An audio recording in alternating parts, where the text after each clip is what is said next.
Celtic Cup. So now you're on Thai pads. Now on Thai pads, remember you want to make sure that you are going over the form and having partners check each other's form. Warm up with jump rope, shadow boxing, and then this is where you could throw in those combat games again. So doesn't always have to be teep tag, but I'm going to emphasize that a lot for September because I don't have a lot recorded in combat games right now. That circle game is a lot of fun as well, and it keeps you active and really teaches people good blocking and good footwork. Again, that's one where you have everybody circle around the room, you go in one direction, and you say, hup, you open up the other side, you block, and then you go in that direction. Hup, boom, right? You can go all the way around one time or two times if you want to. So whenever you say hup, that's when you throw it up and then you change it out. All right. You block and go. So in the Thai pad round, pardon me, what you want to do is making sure that they're emphasizing good form. So when they go to hold, make sure that they're checking the form.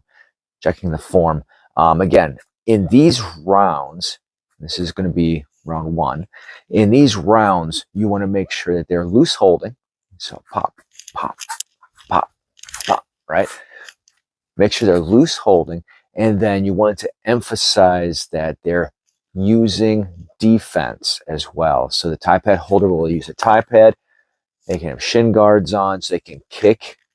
I actually would suggest only the Thai pad holder have shin guards on so that way the other student who's doing the kicking on the pads gets to condition his shins or her shins. All right. So again, pop and then check. If you see that they're open, wham, slam, boom, slam. Make sure you're checking their form. Make sure you're looking for their openings. A slap from a friend right now is better than a knockout later. All right. So make sure you're emphasizing that. Again, it's day cow. So a belly pad will help quite a bit, but if you don't have one, just make sure you keep the Thai pads close, protecting here because the day cow is going to hit hard if they do it right. All right. And that's round one. In round two, obviously you're still holding, and then you're going to shift over for that overhand that's going to come down. So you want to use the opposite side. So if they are orthodox, it'll be off of your left side.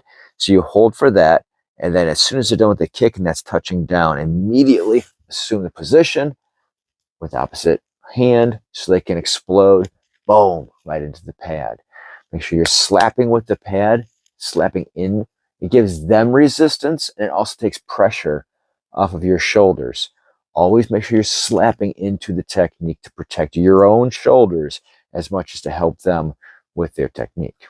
All right, so again, you catch and then immediately turn right in. Now, watch them because as soon as that punch leaves you, that's usually going to be open for a newer trainee or fighter. So as soon as you catch that, look for the opening. It's going to usually be the ribs or the head. Immediately pop and look for that opening. All right.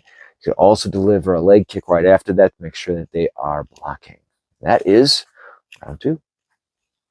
And in the third round, we're going to add that rear punch, right? So you pop in, boom, they pop over as they catch. Now, I like to emphasize on this one because if you're wearing a belly pad, it's a lot of fun to drop that blow in. But you are the Thai pad holder. So if you like it to the face, just pop it up. All right. So make sure they're changing it out a little bit. You don't want it to always be to the face or always be to the stomach because you never know where the opening is going to be on the opponent. So alter the heights a little bit, even if you prefer one over the other, and you'll both benefit from that.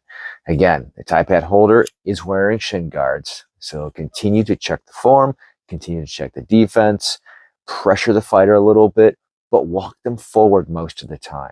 You don't want your trainer, you don't want your student, rather, to think about moving backwards. If that becomes a mental state where they're always moving backwards, you're not training them to be a good fighter. So you really want to lead them forwards as they're fighting. So pop, pop, right? Continue to make sure they're working towards you, because a good fighter is an aggressive fighter. All right. And that's round 3. Start to go. And again, as you finish this, this night, it's really good to throw those 2-on-1s. So again, one person will be clinching with another person. You call out switch, and then the person on the outside, make sure the person on the outside is holding on to the shoulder from the person who's clinching them, so they can immediately move them out of the side and then move in. And then he will rotate, or she will rotate to the back of that person then. And then you're clinching and you're clinching and you're clinching. And as soon as you all switch, boom, move to the side. Now you're in. I like to only give my students a 2-second switch time. If they take longer than 2 seconds, all 3 of them get 10 push-ups. It really encourages them to stay active in the clinch at all times. So again, it's a fun combat game. So let's go.